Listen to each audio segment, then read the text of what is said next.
Assalamualaikum warahmatullahi wabarakatuh. Perkenalkan, saya Desi Wahyuni dari kelas 4B dan saya berasal dari kelompok 6. Nah, pada pertemuan kali ini, kelompok kami akan menjelaskan mengenai syarat-syarat seorang perawi dan proses transmisi. Nah, berikut adalah penjelasannya.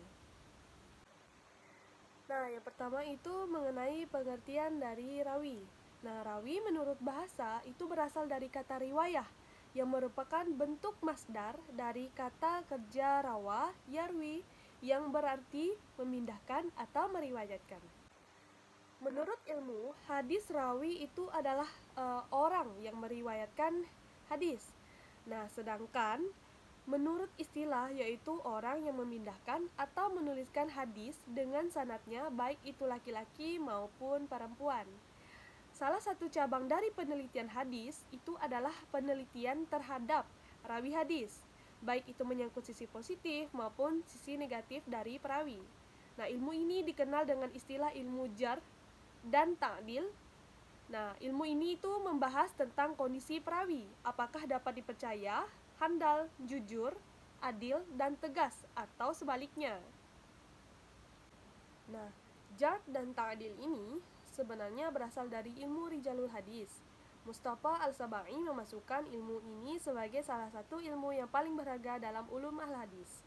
Melalui ilmu ini, kajian terhadap perawi hadis akan terjadi, kredibilitas perawi hadis akan terukur dengan jelas. Mengingat ilmu ini sangat penting, siapapun yang menggeluti hadis ia harus mempelajarinya, karena ilmu ini menjadi penentu hadis. Apakah termasuk sahih atau tidak, layak dijadikan sumber hukum atau tidak. Seorang rawi yang adil harus memiliki karakteristik moral yang baik, muslim, telah baligh, berakal sehat, terbebas dari kefasikan dan hal-hal yang menyebabkan harga dirinya jatuh dari ia meriwayatkan hadis dalam keadaan sadar. Nah, karakter yang terdapat dalam seorang rawi itu mendorongnya agar selalu melakukan hal-hal positif, atau rawi itu selalu konsisten dalam kebaikan dan mempunyai komitmen yang tinggi terhadap agamanya. Maka dari itu, rawi dituntut untuk mengetahui atau menguasai isi dari kitabnya. Nah, jika meriwayatkan hadisnya dari kitab, dan juga ia harus mengetahui hal-hal yang dapat mengganggu makna hadis yang diriwayatkan. Sekian dari saya, akan dilanjutkan oleh teman saya. Check this out. Assalamualaikum warahmatullahi wabarakatuh. Baiklah, di sini saya akan melanjutkan presentasi dari teman saya. Pembahasan kali ini yaitu tentang syarat-syarat seorang perawi. Syarat-syarat seorang perawi diantaranya yang pertama berakal. Menurut para ahli hadis, berakal berarti identik dengan kemampuan seseorang untuk membedakan. Jadi, untuk mampu menanggung dan menyampaikan suatu hadis, seorang harus telah memasuki usia akil baligh. Sahabat yang paling banyak menerima riwayat yang mereka dengar pada masa kecilnya ialah Anas bin Malik, Abdullah bin Abbas, dan Abu Sa'id Al-Khudri. Mahmud bin Rabi masih ingat Rasulullah menghukumnya pada waktu ia membuat kesalahan dan beliau wafat ketika Mahmud berusia 5 tahun. Yang kedua yaitu cermat. Kecermatan perawi bisa dikenali dari hadis yang dia riwayatkan ternyata cocok dengan yang diriwayatkan oleh orang yang dikenal cermat, teliti dan terpercaya. Tetapi itu tidak harus mengena keseluruhan. Perbedaan yang tidak sedikit tentang hadis yang mereka riwayatkan masih dapat didamaikan. Tapi jika perbedaan terlampau jauh dan tidak sesuai dengan hadis yang mereka riwayatkan, maka kecermatan masih diragukan. Yang ketiga yaitu adil. Perawi yang adil ialah yang bersikap konsisten dan berkomitmen tinggi pada urusan agama, yang bebas dari setiap kefasikan dan dari hal-hal yang merusak kepribadian. Al-Khatib Al-Baghdadi memberikan definisi adil sebagai berikut: yang tahu melaksanakan kewajibannya dan segala yang diperintahkannya kepadanya, dapat menjaga diri dari larangan-larangan, menjauhi dari kejahatan, mengutamakan kebenaran dan kewajiban dalam segala tindakan dan pergaulannya, serta menjaga perkataan yang bisa merugikan agama dan merusak kepribadian. Barang siapa dapat menjaga dan mempertahankan sifat-sifat tersebut, maka ia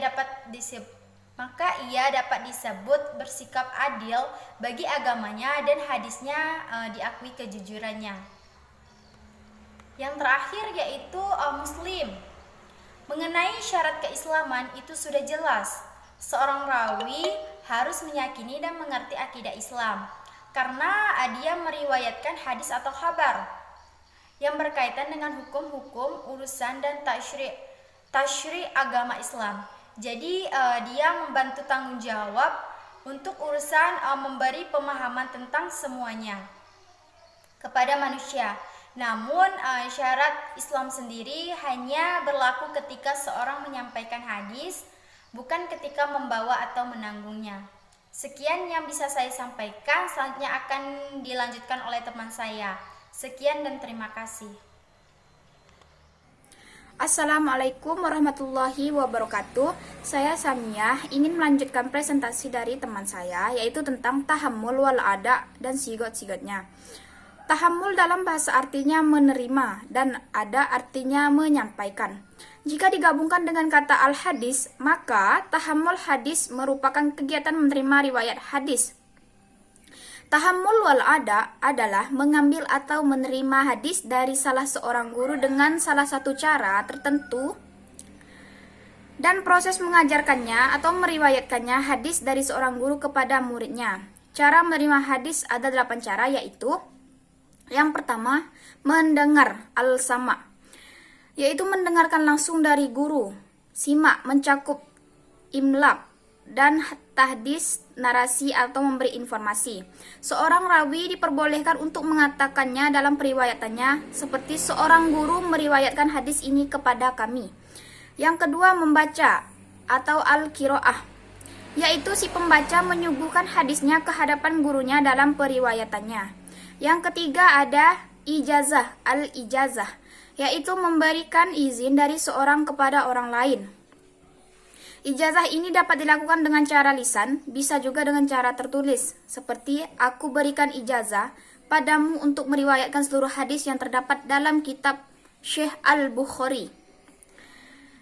Yang keempat, memberi atau munawalah, yaitu guru memberikan naskah asli kepada muridnya. Munawalah terbagi menjadi 2. Yang pertama ada munawalah disertai dengan ijazah, dan kedua ada munawalah yang tidak disertai ijazah. Seorang telah memberitahukan kepadaku. Yang kelima ada menulis atau al-kitabah, yaitu guru menulis sendiri atau menyuruh orang lain menulis beberapa hadis kepada seorang di tempat lain. Kata-kata yang dipakai seperti seseorang telah bercerita kepadaku dengan surah menyurat. Yang keenam ada pemberitahuan, yaitu seorang guru hadis menerima hadis tersebut dari guru hadis sebelum tanpa ada perkataan atau suruhan untuk meriwayatkan, kemudian ini ia sampaikan kepada muridnya. Yang ketujuh ada wasiat, al-wasiyah, yaitu periwayatan hadis mewasiatkan kitab hadis yang diriwayatkan kepada orang lain. Waktu berlakunya ditentukan oleh orang yang memberi wasiat, demikian pula dengan bimbingan dan kewenangannya. Dan yang terakhir, ke-8, penentuan al-wijadah, yaitu memperoleh tulisan hadis orang lain yang tidak diriwayatkan. Cara ini biasanya dilakukan murid dengan cara seorang murid menemukan buku hadis orang lain tanpa rekomendasi perizinan untuk meriwayatkan di bawah bimbingan dan kewenangan seseorang. Demikian presentasi dari kelompok 6. Sekian, terima kasih. Wassalamualaikum warahmatullahi wabarakatuh.